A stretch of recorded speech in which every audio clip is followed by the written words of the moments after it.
Once again, welcome back to KC's Classes. KC's Classesന്റെ മറ്റൊരു എപ്പിസോഡിലേക്ക് എല്ലാവർക്കും സ്വാഗതം.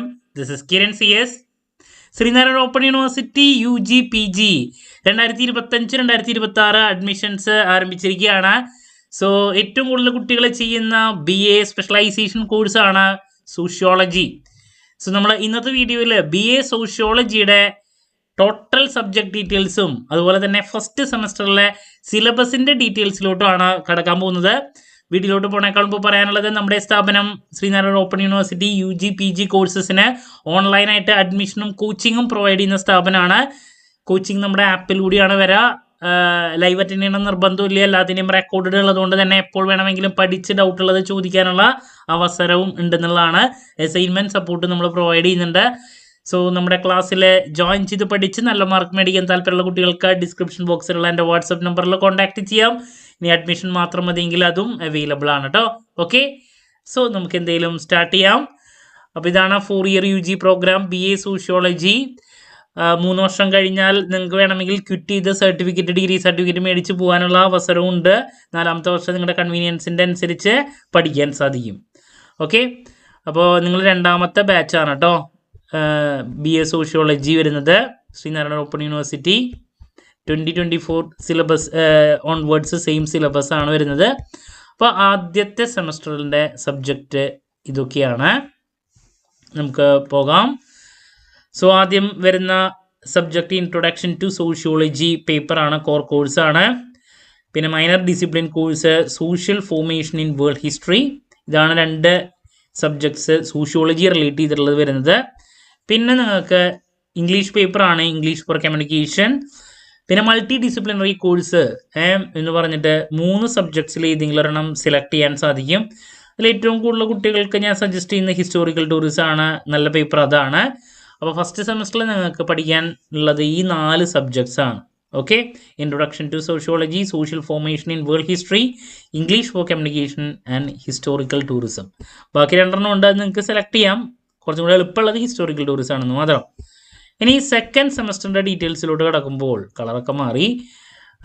ആദ്യം വരുന്നത് sociology in India, then general economics, then common paper ആയിട്ടുള്ള reading and writing in English, then പിന്നെ 3 കോഴ്സസ് മൾട്ടി ഡിസിപ്ലിനറി ഉണ്ട്. ഇതിൽ ഏതെങ്കിലും ഒരെണ്ണം സെലക്ട് ചെയ്യാം. ഇതിൽ കുറച്ചും കൂടിയും കംഫർട്ടബിൾ ആയിട്ടുള്ളത് ഡിജിറ്റൽ മാർക്കറ്റിംഗ് ആണ്, കുറച്ചും കൂടി എളുപ്പമായിട്ടുള്ളത്. അപ്പോൾ അങ്ങനെ 4 പേപ്പേഴ്സാണ് സെക്കൻഡ് സെമസ്റ്ററിൽ നിങ്ങൾക്ക് പഠിക്കാനുള്ളത്. ഓക്കെ, മൂവിങ് ടു തേർഡ് സെമസ്റ്ററിൻ്റെ ഡീറ്റെയിൽസിലോട്ട് പോകുമ്പോൾ മേജർ ഡിസിപ്ലിൻ കോർ കോഴ്സ് വരുന്നത് ക്ലാസിക്കൽ സോഷ്യോളജിക്കൽ തിങ്കേഴ്സ് ആണ്. പിന്നെ എബിലിറ്റി എൻഹാൻസ്മെൻറ്റ് പ്രോഗ്രാം എന്ന് പറഞ്ഞാൽ മോഡേൺ ലാംഗ്വേജസിൽ ലാംഗ്വേജ് പേപ്പർ ഏതെങ്കിലും ഒരെണ്ണം സെലക്ട് ചെയ്യാം. അത് ഹിന്ദി ഉണ്ട്, അറബിക് ഉണ്ട്, സാൻസ്ക്രിറ്റ് ഉണ്ട്, പ്രായോഗിക മലയാളം ഉണ്ട് കേട്ടോ.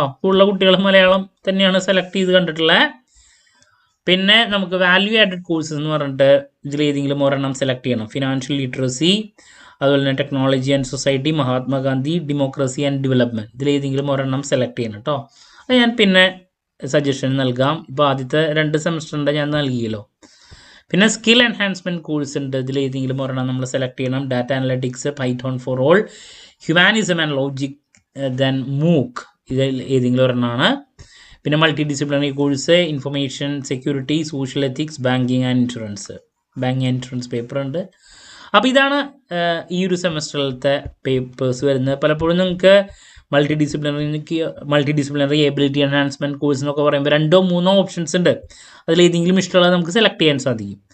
ഇനി 4th സെമസ്റ്റർ വരുമ്പോൾ major discipline course Indian society structure and change, പിന്നെ major discipline specific elective course, elective വരുന്ന ഇവിടെയാണ്.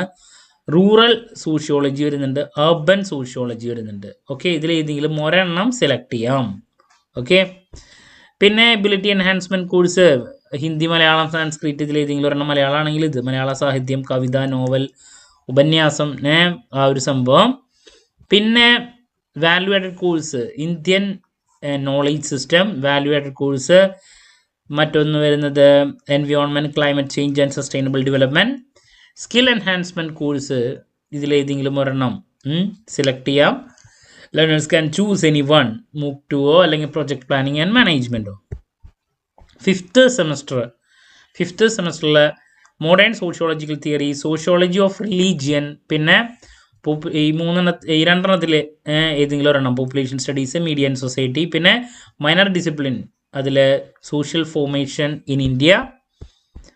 ഇതാണ് 5th സെമസ്റ്ററിൻ്റെ ഡീറ്റെയിൽസ്. 6th വരുമ്പോൾ theoretical framework in sociology, economy and society, പിന്നെ മേജർ ഡിസിപ്ലിനിൽ ഏതെങ്കിലും ഒരെണ്ണം, സോഷ്യോളജി ഓഫ് കേരളം അല്ലെങ്കിൽ എൻവയോൺമെൻറ്റൽ സോഷ്യോളജി. പിന്നെ minor discipline course history of economic doctrines, ഇതാണ് വരുന്നത്. അപ്പോൾ 3 വർഷത്തെ കോഴ്സിൻ്റെ കാര്യങ്ങൾ ഇപ്പോൾ പറഞ്ഞു കഴിഞ്ഞു. ഇനി 4ാമത്തെ വർഷം നിങ്ങൾക്ക് താല്പര്യമുണ്ടെങ്കിൽ പഠിക്കാം. ഇത് ആക്ച്വലി ഈ പേപ്പേഴ്സിൻ്റെ കാര്യങ്ങളൊക്കെ ശരിക്കും പറഞ്ഞാൽ MA സോഷ്യോളജിക്കൊക്കെ ഉള്ളതാണ്. അപ്പോൾ ശരിക്കും പറഞ്ഞാൽ നമ്മൾ 4ാമത്തെ വർഷം പഠിക്കുന്നത് MAയുടെ പേപ്പേഴ്സാണ്. ഇപ്പോൾ science, technology and society, gender studies, internship, project, പിന്നെ foundation skills for research and writing, ഇതൊക്കെ PGക്കുള്ളതാണ്. അത് നമുക്ക് താല്പര്യമുണ്ടെങ്കിൽ പഠിച്ചാൽ മതി. 3 വർഷം കഴിയുമ്പോൾ ഞാൻ പറഞ്ഞില്ലേ കിട്ടിയാന്ന്. ഇതൊക്കെ MAക്കുള്ള പേപ്പേഴ്സാണ്. Sociology of development, perspective and experiences, research methods in sociology, society and education, sociology of health and wellbeing, then diaspora studies, ഇതൊക്കെയാണ് ആ പേപ്പേഴ്സ് വരുന്നത്. അപ്പോൾ ഇങ്ങനെ 4 വർഷം നിങ്ങൾക്ക് പഠിക്കാനുള്ള മൊത്തം പേപ്പേഴ്സിൻ്റെ ഡീറ്റെയിൽസിലോട്ട് ഞാൻ ഇപ്പോൾ പറഞ്ഞു കഴിഞ്ഞു. അതിൽ ഞാൻ വീണ്ടും പറയണം, 3 വർഷം കഴിഞ്ഞാൽ നിങ്ങൾക്ക് വേണമെങ്കിൽ കിറ്റ് ചെയ്യാൻ സാധിക്കും. ഓക്കെ, അതിൽ ഫസ്റ്റ് സെമസ്റ്ററിലത്തെ കാര്യങ്ങളാണ് നിങ്ങൾക്ക് ഇപ്പോൾ പഠിക്കാനുള്ളത്. അപ്പോൾ അതിൻ്റെ സിലബസിൻ്റെ ഡീറ്റെയിൽസിലോട്ട് കിടക്കാം. പിന്നെ ഞാൻ ഇതിനായിട്ട് മുമ്പുള്ള വീഡിയോസിൽ മെൻഷൻ ചെയ്തിട്ടുള്ളതാണ്, നിങ്ങൾക്ക് ഇംഗ്ലീഷിലോ മലയാളത്തിലോ എക്സാം എഴുതാൻ സാധിക്കും. ഇംഗ്ലീഷ് പേപ്പേഴ്സ് ഇംഗ്ലീഷിൽ തന്നെ എഴുതണം. അതുപോലെ തന്നെ സെക്കൻഡ് ലാംഗ്വേജ് ആ വിഷയത്തിൽ ആ ലാംഗ്വേജിൽ തന്നെ എഴുതണം. ഓക്കെ, ബാക്കിയുള്ളത് നിങ്ങൾക്ക് മലയാളത്തിലോ ഇംഗ്ലീഷിലോ ഓപ്റ്റ് ചെയ്യാൻ സാധിക്കും. ശരിക്കും കുറച്ചും കൂടി എളുപ്പം ഇംഗ്ലീഷിൽ എഴുതുന്നതാണ്. മലയാളത്തിൽ എഴുതുമ്പോൾ ഭയങ്കര പാടാണ് ശരിക്കും പറഞ്ഞാൽ.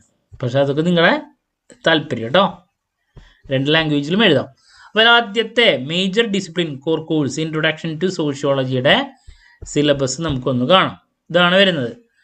അതിൽ 6 ബ്ലോക്കുകളായിട്ട് ഡിവൈഡ് ചെയ്തിട്ടുണ്ട്. നമ്മൾ മൊഡ്യൂൾ അല്ലേ എന്ന് പറയുന്ന പോലെ 6 ബ്ലോക്കുകളായിട്ട് ഡിവൈഡ് ചെയ്തിട്ടുണ്ട്. First understanding sociology, basic concept in sociology, society and institutions, group behaviour and social control, culture and society, social change and mobility. ഇങ്ങനെ 6 ബ്ലോക്കുകളാണ് വരുന്നത്. ആദ്യം സോഷ്യോളജിയുടെ ബേസിക്സ് ആണ് first. Okay, socio political background of the emergence of sociology, scientific revolution, twin revolution, enlightenment and renaissance, ഇതൊക്കെ. പിന്നെ sociology basics, definition, scope, അതൊക്കെ. Sociology imagination, sociology and common sense, basic concepts in sociology. അതിൽ society എന്താണ്, community എന്താണ്, association എന്താണ്, role and status, social സിസ്റ്റത്തിനെ പറ്റിയിട്ടൊക്കെ പഠിക്കാനുള്ളത് അവിടെയാണ്. പിന്നെ സൊസൈറ്റി ആൻഡ് ഇൻസ്റ്റിറ്റ്യൂഷൻസ് ആണ്. സോഷ്യൽ ഇൻസ്റ്റിറ്റ്യൂഷൻസ്, അതിൽ മാരേജ്, ഫാമിലി, ഇതിനെ പറ്റിയിട്ടുള്ള കാര്യങ്ങൾ, റിലീജിയൻ, അതിനെ പറ്റിയുള്ള ഡെഫിനിഷൻ, അതിൻ്റെ കോമ്പോണൻസ് ഒക്കെ. പിന്നെ group behaviour and social control ആണ് പിന്നെ വരുന്നത്. സോഷ്യൽ ഗ്രൂപ്പ്സ് എന്താണ്, സോഷ്യൽ കൺട്രോൾ, സോഷ്യൽ കൺഫോമിറ്റി. പിന്നെ കൾച്ചർ ആൻഡ് സൊസൈറ്റിയാണ് പിന്നെ വരുന്നത്. കൾച്ചറിനെ പറ്റിയിട്ട് സോഷ്യലൈസേഷൻ, നോംസ്, മോറൽ വാല്യൂസ് എന്തൊക്കെയാണ്. പിന്നെ social change and mobility last block വരുന്നത്. അതിൽ തിയറീസും മറ്റു കാര്യങ്ങളൊക്കെ പഠിക്കാനുണ്ട്. അപ്പോൾ ഇതാണ് നിങ്ങളുടെ ആദ്യത്തെ സബ്ജക്റ്റ് കേട്ടോ. ഇവിടെ വായിക്കാനുള്ളതാണ്. ഇനി 2ാമത്തെ സബ്ജക്റ്റിൻ്റെ ഡീറ്റെയിൽസിലോട്ട് പോവുകയാണെങ്കിൽ സിലബസ് ഇതാണ്. Social formation in world history ആണ്. 6 ബ്ലോക്കുകളായിട്ട് ഡിവൈഡ് ചെയ്തിട്ടുണ്ട്. Theoretical framework for evolution and transition of society, slave society, feudalism, then industrial revolution and capital, socialism, democracy and post-industrial society, contemporary capitalism. ഇതാണ് വരുന്നത് കേട്ടോ. സോ ആദ്യത്തെ theoretical framework for evolution and transition of society, അതിലെ mode, means of production, then private property, surplus, appropriation, പിന്നെ class formation and consciousness, പിന്നെ society and social change. Basics ആണ് ആദ്യം. പിന്നെ സ്ലേവ് സൊസൈറ്റീനെ പറ്റിയിട്ട് ഹിസ്റ്ററിയാണത്. ഗ്രീസിലെ, ഏതൻസിലെ എന്തൊക്കെയാണ് American practices, surplus and urbanisation, slave സൊസൈറ്റിയിൽ അതൊക്കെയാണ്. പിന്നെ ഫ്യൂഡലിസം ഏറ്റവും ഇമ്പോർട്ടൻ്റ് ആയിട്ടുള്ളതാണ്. യൂറോപ്യൻ പ്രാക്ടീസസ്, പിന്നെ changes in mode of production, feudal system എങ്ങനെയാണ് വന്നിട്ടുള്ളതിനൊക്കെ പറ്റിയിട്ടുള്ളതാണ് ഇവിടെ പഠിക്കാനുള്ളത്. പിന്നെ ഇൻഡസ്ട്രിയൽ റെവല്യൂഷൻ ആൻഡ് ക്യാപിറ്റലിസത്തിനെ പറ്റി, അർബനിസം, കൊളോണിയലിസം, ഇമ്പീരിയലിസം, പിന്നെ socialism, democracy, USSR, China, post industrial societies, post world war 2 അതിനെ പറ്റിയുള്ള കാര്യങ്ങൾ, പിന്നെ കണ്ടംപററി ക്യാപിറ്റലിസം, ഗ്ലോബലൈസേഷൻ, ലിബറലൈസേഷൻ, MNCനെ പറ്റിയുള്ള കാര്യങ്ങൾ, ട്രേഡ് ടാരിഫ്സ്. ഇതാണ് സെക്കൻഡ് സബ്ജക്റ്റ് കേട്ടോ. പിന്നെ നിങ്ങൾക്ക് ഇംഗ്ലീഷ് ഫോർ കമ്മ്യൂണിക്കേഷൻ ആണ്. അത് പിന്നെ എല്ലാവർക്കും കോമൺ ആയിട്ടുള്ള സബ്ജക്റ്റാണ് ഇംഗ്ലീഷ്. സോ അതിൽ ആദ്യം ബ്ലോക്ക് 1 കമ്മ്യൂണിക്കേഷൻ ആൻഡ് ലാംഗ്വേജ്. ഇത് ഇംഗ്ലീഷിൽ തന്നെ നിങ്ങൾക്ക് എഴുതണം. ഇൻട്രൊഡക്ഷൻ ടു കമ്മ്യൂണിക്കേഷൻ ലാംഗ്വേജ് എന്താണ്, barriers of communication, skills, significance of English as a global language. പിന്നെ receptive or passive skills, listening to listen, മീഡിയനെ പറ്റിയുള്ള കാര്യങ്ങൾ, പ്രിൻ്റ് ആൻഡ് ഓൺലൈൻ റീഡിങ്. പിന്നെ പ്രൊഡക്റ്റീവ് ഓർ ആക്റ്റീവ് സ്കിൽസിനെ പറ്റിയിട്ട് speaking, audio chats, written word, പിന്നെ convention of social media റൈറ്റിങ്ങിനെ പറ്റിയിട്ടുള്ള കാര്യങ്ങൾ. ദെൻ കമ്മ്യൂണിക്കേഷൻ ആൻഡ് ടെക്നോളജി, പിന്നെ വരുന്നത് അതിൽ പുതിയ ടെക്നോളജീനെ പറ്റിയിട്ടും സോഷ്യൽ മീഡിയനെ പറ്റിയിട്ടുള്ള കാര്യങ്ങളൊക്കെയാണ് പഠിക്കാനുള്ളത്. നമ്മൾ ഓൾറെഡി ഈ ഒരു സബ്ജക്റ്റ് സ്റ്റാർട്ട് ചെയ്ത് കഴിഞ്ഞിട്ടുള്ളതാണ് കേട്ടോ, അവൈലബിൾ ആണ്, ക്ലാസ്സിൽ ജോയിൻ ചെയ്യാം. പിന്നെ ലാസ്റ്റ് വരുന്നത് ഹിസ്റ്റോറിക്കൽ ടൂറിസം ആണ്. ഇത് നമ്മൾ സ്റ്റാർട്ട് ചെയ്തിട്ടുള്ളതാണ്. അതിൽ ഇൻട്രൊഡക്ഷൻ ടു ഹിസ്റ്റോറിക്കൽ ടൂറിസം, എന്താണ് ടൂറിസം, അതിനെ പറ്റിയുള്ള കാര്യങ്ങളൊക്കെയാണ്. യുനെസ്കോ, റോൾ ഓഫ് ASI, പിന്നെ ഹിസ്റ്റോറിസൈസിങ് ട്രാവൽ ഇൻ ഇന്ത്യ, ഇന്ത്യയുടെ പറ്റിയുള്ള കാര്യങ്ങൾ, ഫോറിൻ ട്രാവലേഴ്സ് ഇൻ ഇന്ത്യ ആരൊക്കെയാണ്, ഒരുപാടുണ്ട് ഫോറിൻ ട്രാവലേഴ്സിനെ പറ്റിയുള്ള കാര്യങ്ങൾ. Tourist destination in India and their significance ആണ്. പിന്നെ റിലീജിയസ് ആയിട്ടുള്ള കാര്യങ്ങൾ കുറേയൊക്കെ നിങ്ങളുടെ ഓൺ വേർഡ്സിൽ എഴുതാനും പറ്റും കേട്ടോ. നമ്മളിതിൻ്റെ ക്ലാസ്സസ് സ്റ്റാർട്ട് ചെയ്തെന്ന് പറഞ്ഞിട്ടില്ലേ, ഓൾറെഡി അവൈലബിൾ ആണ്. ഗജറാഹോ, ഹംപി, പിന്നെ ടൂറിസ്റ്റ് ഡെസ്റ്റിനേഷൻ ഇൻ കേരള, അതിൻ്റെ significance, historical destination of Kerala, അതിനെപ്പറ്റി എടക്കൽ കേവ്സ്, പാലക്കാട് ഫോർട്ട്, ഇതൊക്കെയാണ് പിന്നെ വരുന്നത്. ലാസ്റ്റ് അമ്പലങ്ങളെ പറ്റിയുള്ള ശബരിമല, ചേരമൻ മോസ്ക്, ഇതൊക്കെയാണ് കൊടുങ്ങല്ലൂർ ഭഗവതി ടെമ്പിൾ, ഇതൊക്കെ. അപ്പോൾ ഇങ്ങനെ 4 സബ്ജക്റ്റുകളാണ് നിങ്ങൾക്ക് ഫസ്റ്റ് സെമസ്റ്ററിൽ പഠിക്കാനുള്ളത്. ഓക്കെ, അപ്പോൾ ഞാൻ പറഞ്ഞു ഇതിൽ 2 എണ്ണം നിങ്ങളുടെ മെയിൻ പേപ്പേഴ്സ് വരുന്നു, ബാക്കി 2 എണ്ണം എല്ലാവർക്കും പഠിക്കാനുള്ളതാണ്. ഇംഗ്ലീഷും മൾട്ടി ഡിസിപ്ലിനറി കോഴ്സും. അതിൽ ഇംഗ്ലീഷും മൾട്ടി ഡിസിപ്ലിനറി ആണ് നമ്മളിപ്പോൾ സ്റ്റാർട്ട് ചെയ്തിട്ടുള്ളത്. ബാക്കി 2 എണ്ണം എത്രയും പെട്ടെന്ന് തന്നെ തുടങ്ങും. അപ്പോൾ നിങ്ങൾ ഇനി BA സോഷ്യോളജി ചെയ്യാൻ ഉദ്ദേശിക്കുന്ന കുട്ടികളാണെങ്കിൽ ഇത്രയും പെട്ടെന്ന് തന്നെ അഡ്മിഷൻ എടുക്കാൻ. നമ്മൾ ഓൺലൈനായിട്ട് അഡ്മിഷനും അതുപോലെ തന്നെ ഓൺലൈനായിട്ട് നമ്മുടെ ആപ്പിലൂടെ കോച്ചിങ്ങും പ്രൊവൈഡ് ചെയ്യുന്നുണ്ട്. അപ്പോൾ ക്ലാരിറ്റി കിട്ടിയെന്ന് പ്രതീക്ഷിക്കുന്നു. എന്തൊക്കെയാണ് പഠിക്കാനുള്ള എന്നുള്ളതാണ്, മനസ്സിലായില്ലേ? അപ്പോൾ 6 മാസം കൂടുമ്പോഴാണ് എക്സാം ഉണ്ടാവുക. ഉഷാറായിട്ട് പഠിക്കാൻ വേണ്ടിയുള്ള കാര്യങ്ങൾ ചിന്തിച്ച് അതിലോട്ട് ഇറങ്ങിക്കോളൂ. നിങ്ങൾക്ക് വേണ്ടിയുള്ള എൻറ്റയർ സപ്പോർട്ട് നമ്മുടെ ചാനലിലൂടെ നമ്മൾ പ്രൊവൈഡ് ചെയ്യുന്നതായിരിക്കും, നമ്മുടെ ഇൻസ്റ്റിറ്റ്യൂഷനിലൂടെ അവൈലബിൾ ആയിരിക്കും.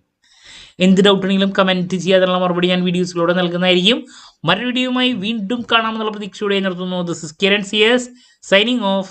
Have a nice day. Thank U.